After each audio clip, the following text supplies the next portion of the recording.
बिहार से झारखंड अलग होने के बाद जो बिहार में बचा था उसमें कुछ गिने चुने धर्म स्थानों में शुमार बाबा भोलेनाथ का एक शिवलिंग बिहार के रोहतास जिला के चेनारी प्रखंड में गुप्ता धाम यानी कि गुप्तेश्वर धाम के मंदिर गुफा में स्थित भगवान शिव की महिमा का बखान प्राचीन काल से करता आ रहा है। कैमूर की पहाड़ियों की प्राकृतिक सौंदर्य से शोभित वादियों में स्थित इस गुफा में जलाभिषेक करने के बाद श्रद्धालुओं की सभी मनोकामनाएं पूरी हो जाती हैं। रोहतास के इतिहास सहित कई पुस्तकों के लेखक श्याम सुंदर तिवारी के अनुसार गुफा के नाच घर में घुड़दौड़ मैदान के बगल में स्थित पाताल गंगा के पास दीवार पर उत्कीर्ण शिलालेख, जिसे श्रद्धालु ब्रह्मा के लेख के नाम से जानते हैं, को पढ़ने से संभव है इस गुफा के कई रहस्य खुल जाएं। रोहतास में अवस्थित विंध्य श्रृंखला की कैमूर पहाड़ी के जंगलों से घिरे गुप्ता धाम गुफा की प्राचीनता के बारे में कोई प्रमाणिक साक्ष्य उपलब्ध नहीं है।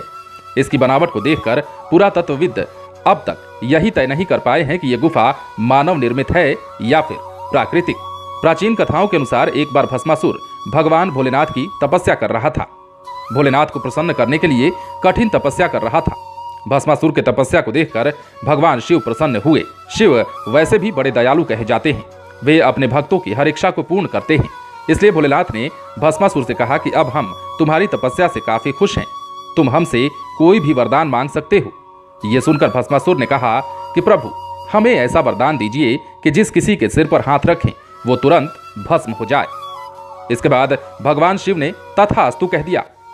कैमूर जिला में स्थित हरसु ब्रह्म के दर्शन करने से भूत प्रेत बाधा से मुक्ति मिलती है। भस्मासुर मां पार्वती के सौंदर्य पर मोहित होकर शिव से मिले वरदान की परीक्षा लेने उन्हीं के सिर पर हाथ रखने के लिए दौड़ा, जहां से भागकर भगवान शिव यहीं की गुफा के गुप्त स्थान में छुपे थे।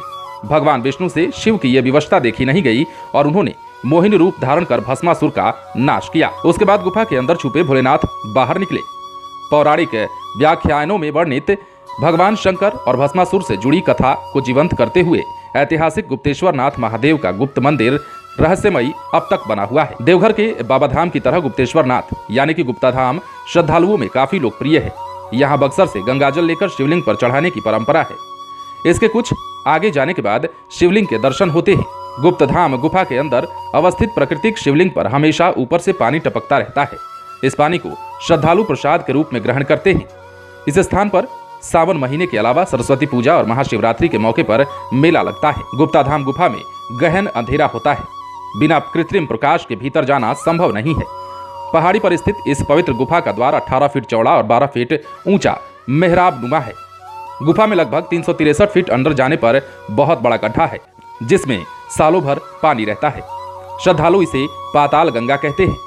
गुफा के अंदर प्राचीन काल के दुर्लभ शैल चित्र आज भी मौजूद है।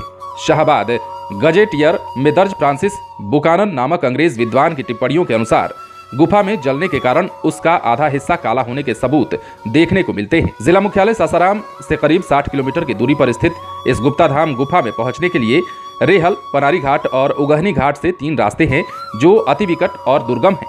दुर्गावती नदी को 5 बार पार कर 5 पहाड़ियों की यात्रा करने के बाद लोग यहाँ पहुँचते हैं।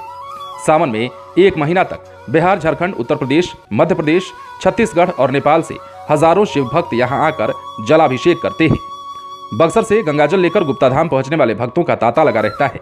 लोग बताते हैं कि विख्यात उपन्यासकार देवकीनंदन खत्री ने अपने चरित्र उपन्यास चंद्रकांता में विंध्य पर्वत श्रृंखला की जिन तिलिस्म गुफाओं का जिक्र किया है, संभवतः उन्हीं गुफाओं में गुप्ता धाम की ये रहस्यमयी गुफा भी शामिल है। वहां धर्मशाला और कुछ कमरे अवश्य बने हैं, परंतु अधिकांश जर्जर हो चुके हैं। गुप्ता धाम गुफा के अंदर ऑक्सीजन की कमी से साल 1989 में हुई आधा दर्जन से अधिक श्रद्धालुओं की मौत की घटना को याद कर आज भी लोग सिहर जाते हैं। बैरिया गांव के प्रोफेसर उमेश सिंह बताते हैं कि इस घटना के बाद ही प्रशासन की ओर से यहाँ कुछ ऑक्सीजन सिलेंडर भी लगाए जाने लगे। तो भगवान शिव और भस्मासुर की कथा आपने जान ली और ये भी जान लिया कि बिहार के रोहतास में कैमूर की पहाड़ियों पर अवस्थित भगवान शिव का मंदिर गुप्ता धाम क्यों रहस्यमयी बना हुआ है। आज तक पुरातत्वविद भी इसका पता नहीं लगा पाए कि आखिर ये गुफा मानव निर्मित है या फिर प्राकृतिक। आप बने रहें लाइव सिटीज के साथ। यदि आपने इस चैनल को सब्सक्राइब नहीं किया है तो सब्सक्राइब कर लीजिए ताकि हम आपको खबरों से अपडेट रख सकें।